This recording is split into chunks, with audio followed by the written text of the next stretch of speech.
Coucou tout le monde, aujourd'hui une petite question super simple, super facile, évidente, j'ai envie de dire, mais ça fait toujours bien de le rappeler.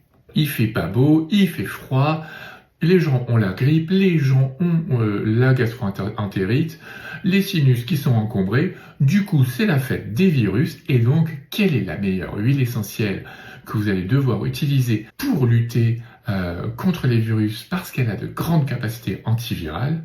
À votre avis, qui est-ce? Est-ce que c'est le Ravinsara? Est-ce que c'est la rose de Damas?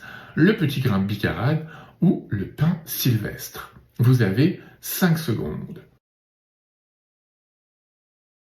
Bah oui, évidemment. Pour ça, j'ai mis une ambiance verte pour vous rappeler Madagascar, le lieu d'où vient cette huile essentielle de Ravinsara.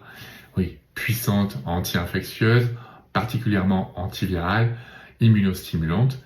Mais dites-vous bien que, alors, il n'y a pas que le Ravinsara qui soit immunostimulant, parce que le petit grain bigarade a des capacités immunostimulantes, moindres, mais quand même, et que la plupart des huiles essentielles ont de bonnes capacités anti-infectieuses. Et d'ailleurs, si vous faites une petite association de Ravinsara, de petit grain bigarade et de pin sylvestre, vous avez là une synergie qui est hyper intéressante pour justement lutter contre les infections hivernales, parce que vous avez quelque chose d'anti-infectieux, antiviral, antibactérien, d'immunostimulant, d'avoir aussi une capacité relaxante, apaisante, anti-inflammatoire, antispasmodique, et d'avoir en même temps quelque chose d'expectorant, de mucolytique pour bien débarrasser toutes les sécrétions qu'on a soit dans le nez, soit dans les bronches, pour mieux respirer.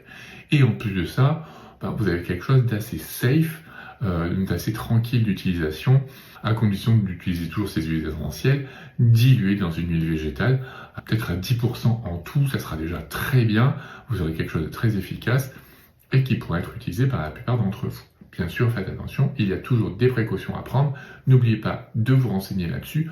Là, c'est un petit peu trop court, c'est des shorts, donc on y va mollo. Je ne vous explique pas toute la vie de l'aromathérapie.